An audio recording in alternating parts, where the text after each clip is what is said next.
আজকের অনেক দিন বাদে ব্লিঙ্কিট থেকে অর্ডার করলাম মাছ, কারণ মাছ কেনার টাইম ছিল না, তাই ব্লিঙ্কিট থেকে অর্ডার করলাম। দেখতে পাচ্ছ কত সুন্দর বড় বড় বাটা মাছ দিয়েছে ব্লিঙ্কিটে। আমি আশা করিনি, অবশ্য কাটার সবাই দিয়েছিল, তো আমি সব কিছু ধুয়ে ধায়ে একদম রেডি করে নিয়েছিলাম। মাছগুলো খুবই সুন্দর লাগছিল। থাকার পর আমি এবারে হলুদ গুঁড়ো, নুন দিয়ে সব কিছু ম্যারিনেট করে দিলাম, হালকা একটু সর্ষের তেলও দিয়েছিলাম। তো বেশ বড় বড় ছিল মাছগুলো, দেখেই লোভ পড়ে গেছিলো, তো আমি ভালো করে মাখামাখি করে নিলাম। কারণ দেখো, কলকাতায় একা থাকি, যার জন্য রান্না বান্না তো নিজেকেই করতে হয়। তো 3 পিস মাছ আমি নিয়েছিলাম, তো 2 পিস ভেবেছিলাম খাবো, আর যেখানে রান্না করি সেখানে 1 পিস তাকে দিয়ে দেবো। তো মাছগুলো আমি খুব সুন্দর করে একদম মাখামাখি করে নেওয়ার পর তেলটা গরম করতে দিয়েছি। তেলটা আমার খুবই সুন্দরভাবে গরম হচ্ছে। কড়ার ভেতরে অল্প তেলেরই আমি, মানে এটা তেলটা একটু বেশি হয়ে গেছে অলরেডি, গরম হলো। তো হওয়ার পর মোটামুটি আমার তেল দেখছো পুরো টোটালি গরম হয়ে গেছে। এবার আমি আস্তে আস্তে করে মাছগুলো ছাড়তে থাকবো। মাছগুলো দেওয়ার সাথে সাথে কি সুন্দর করে একদম ফুটফুটে উঠছে।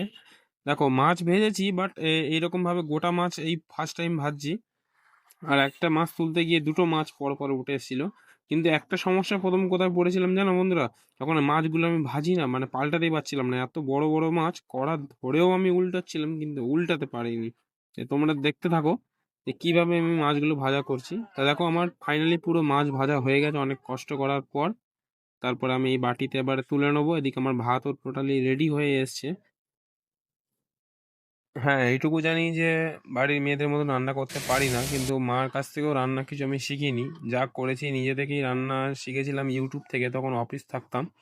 তো সেখান থেকে বন্ধুরা বলতো যে তুমি খুব ভালো রান্না করতে পারছো, তা এই নিয়ে একটা মনে একটা উৎসাহ জেগেছিল। তো পেঁয়াজ, কাঁচা লঙ্কা আর রসুন কেটে নিয়েছিলাম, কারণ এতে আমি আদা ব্যবহার করিনি। ঠিক আছে, যেহেতু আমি নর্মালি খাবো বলে আমি আদা ব্যবহার করিনি। বেগুন আলুটাকে ভালো করে নাড়াচাড়া করে নিলাম।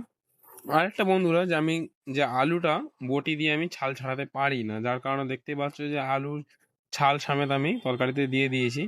তো দেওয়ার পর মোটামুটি দেখো এবার তরকারি কালারটা কেমন চলে এসছে।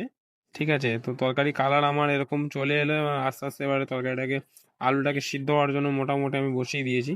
তো করতে করতে দেখলাম বন্ধুরা যে আমার তরকারিটা পুরো একদম মাখা মাখা হয়ে গেছে। যেহেতু আমি এটা অ্যাকসেপ্ট করিনি, তো কি করবো, একা মানুষ খেতে হবে, যার জন্য আমি, তো বন্ধুরা এখানে মাছ নিয়ে নিয়েছি, ভাত নিয়ে নিয়েছি।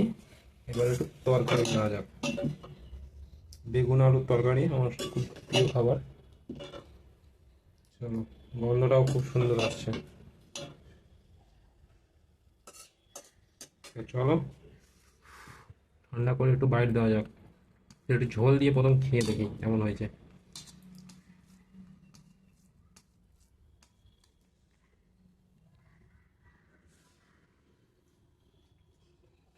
জানি না তোমাদের কেমন লাগছে তরকারিটা দেখে, বাট কোনো বাজে কোনো খারাপ হয়নি। সত্যি খুব ভালো হয়েছে। বাটা মাছের ঝোল এখানে 1 পিস আছে। আপাতত আমি একটা ভাজা মাছ নিয়ে খাচ্ছি, কারণ আমার ভাজা মাছ খেতে খুবই ভালো লাগে। তো চলো, ব্লগটাকে এই পর্যন্ত এন্ড করলাম। দেখা হবে নেক্সট ব্লগে।